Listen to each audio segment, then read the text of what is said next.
All right, so here we are today. It's Tuesday morning. We had the storm that went through Pendleton, Indiana last night. Emergency crews were able to finish their primary and secondary searches overnight. We're very happy to report at this point, we've still only had one injury. One of the news services asked me to check on it. It was a very minor injury. Person had a small laceration to their forehead. Treatment released from the hospital. So we're very blessed from that aspect. Also, more good news. I just spoke with Pendleton Power and Light. They do anticipate getting power restored in some areas today. As a matter of fact, some of the neighborhoods may even be on before lunchtime. So that is very good news. Duke Energy is reporting that they're expecting to have their customers on by late this evening. So that right there is about 400 to 500 customers in Madison County. Pendleton Power and Light has 3,500 customers right now without power. So does that mean everybody's going to be on? No, it does not. There are going to be areas in the town of Pendleton, maybe even some rural parts of the Duke Energy customers that may still be another day, 2 days, 3 days to get power on. But we are making progress on that. We're very fortunate. We've had several other utility companies that have come to Pendleton to assist. We have crews that have come from southern Indiana, northern Indiana, as well as Kentucky to help with the power restoration project. Emergency services at this point are just continuing to maintain the perimeter with law enforcement, and then fire and EMS is taking regular routine 911 calls that they would have every day. So that's good as well. We do currently are still asking residents to remain sheltered in place. People are getting antsy. I know they want to get outdoors. They want to see what's going on in the neighborhood. We still have power lines down. We still have hazards out there. That's why we're asking the residents to remain inside their homes. We're working as fast as we can. As we get power restored in neighborhoods, we will be documenting that and we will be announcing that to the public, so those folks will be able to get back into their homes as power is restored. Okay, so be patient with us. We are working. Our utility crews have been out all night long working nonstop to get power restored and start getting the community back to normalcy. Another thing that we want to talk about is today it's going to be warm. The sun's going to be out. We're going to be 80 plus degrees. We've got homes without air conditioners. Drink lots of fluids. Stay hydrated. If people do become ill and they're having medical emergencies with that, dial 911. We do at this point still have the shelter opened up at Pendleton Heights High School, so they do have air there, so they have some ability to get out of the inclement weather if they need be for the heat. Okay, what other questions do you guys have?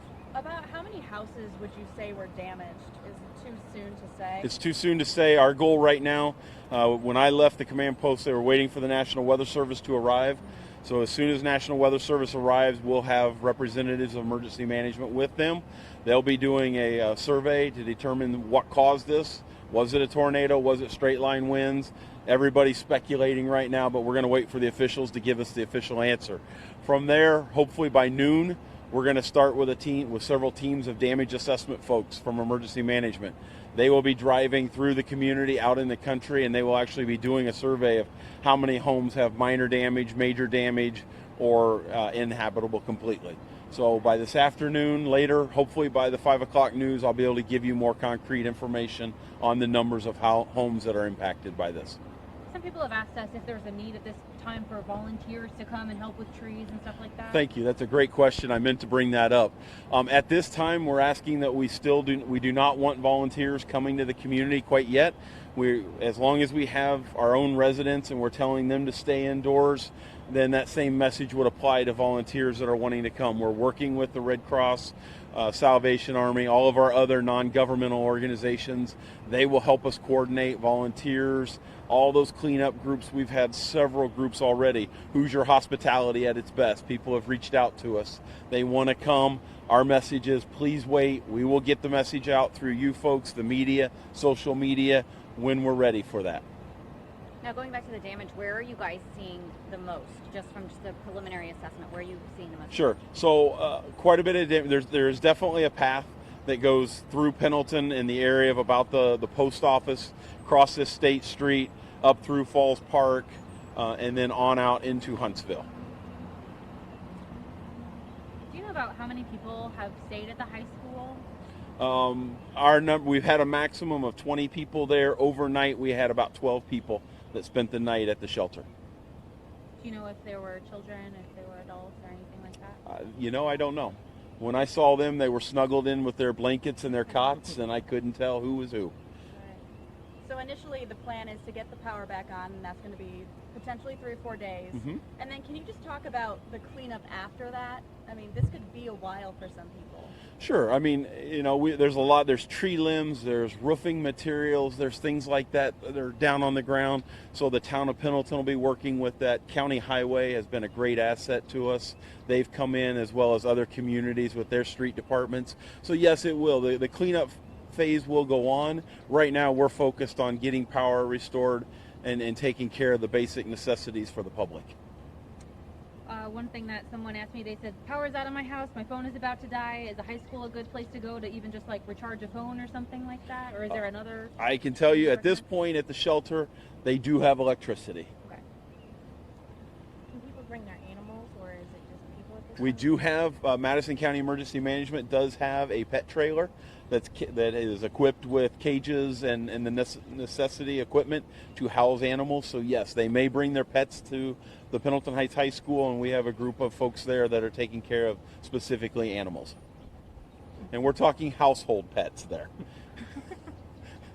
Who are the contractors that the folks should be looking for that are out already trimming trees and clearing roads? I do not have the names of the contractors. I will work on getting that information. What we are encouraging, I understand the sheriff, you were putting out a message about the cleanup and utilizing contractors. Would you like to speak about that? Sure. We're telling people what we tell them all year long. If somebody knocks on your door and says, hey, would you like for me to clear the trees off your property? If you don't know that to be a reputable local service, tell them no. If you want to call a service, please do, and they'll be let onto the property as soon as we're letting traffic through. It's too bad that we have to put that message out there, but there's a lot of fraud that takes place in situations like this, and the best thing we can tell people is, number one, if you know it's a reputable service and you want to hire them, go ahead. If you're not sure who they are and you still take their request to move your damage, don't pay them up front, please. But the best thing to do is use a local service, and some of the services names will be provided to the public. But many people have insurance adjusters that need to come, and so there's really not any hurry. If you can live in your home, there's not any hurry to get the limbs and things removed. I would like to add that we've had, I don't even know how many police agencies come from.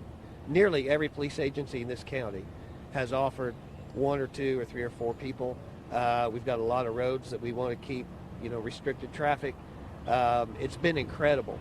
State police have been incredible. They're calling in troopers from several counties, and we still have to deal with 911 calls all over the county. So it's a team effort. Emergency management, this is their show, and the fire departments and the command post. We practice these things, and practice makes perfect, and we've done pretty well this time. Yes, we have. And the fact that one minor injury out of all this is incredible. Any other questions? Do you remember or do you recall if the last time something like this may have happened around here? If something like this has happened around here, to your knowledge? I can cite we've had tornado touchdown in Edgewood. We had tornado touchdown in Summitville area. We've had tornadoes sightings in South Madison County as well. I can't get into specifics on when they were or damage and all that, but I do recall, yes, we have had tornadoes. I mean, we are in central Indiana this time of year. Your meteorologists keep telling us every single day, more storms in the forecast, be prepared. And fortunately, our residents, they follow on social media, they heed what the meteorologists tell them, and even though they keep hearing that same message, now they realize, and they did last night, they heeded the warnings, they took shelter, and again, we only had 1 injury, so. Was there an alarm that was sent to phones, like exactly when it was hitting this area? Because I heard a couple of people talk about that. There was. So in Madison County Emergency Management, we have an alert and notification system that the public can subscribe to. And as soon as a trained spotter observed the rotation in the sky, even before the National Weather Service issued their tornado warning, Madison County Emergency Management was already activating sirens, and we were putting out alerts to cell phones and email messages through Nixle, through Nextdoor, social media, all of those avenues. Is that something that people have to sign up for? They do, yes. It's a free service that we offer. They can get more information at the Madison County EMA website. Are you planning another update for us in the future? We will. What I'd like to do is do another update about 3 o'clock. And so that way you guys can, if you want to do it live, if you want to record it, you can get your information back to Indianapolis or wherever all the stations are from for your news thing. And then if we want to do things at 5 o'clock or something, we can do something then as well. And you think here will be a good spot for that? I'll let you know. Okay. I'll let you know on like that. You'll send like a pigeon or like a... Yeah. No, what I'll do is I want everybody to be following us on Twitter. Follow Madison County EMA, Madison CO EMA. We'll put out the information. As we start getting areas opened up more and maybe be able to get some more access, we have talked about moving to one of the parking lots in town. It gives a little bit better backdrop for you guys as well, so for your viewers. And if we can do that to get some trees, we're going to certainly do that to help you also. Yep. And I do know a couple of the stations have asked if we would give you a guided tour or escort somebody in. One of the stations we already did that for. If you'd like that, we will help. We will work to make that happen. Yeah. I have a quick question about schools. So South Madison or South. South Madison They're the Community only ones Schools. closed right now. That's correct. Yep. A lot of people without power. Of course, there's a lot of roads that are covered with trees. I mean, are a lot of people going to school still, or in these other places that are open, or how is that working? The South Madison Community School Corporation literally is the entire south end of the county. Okay.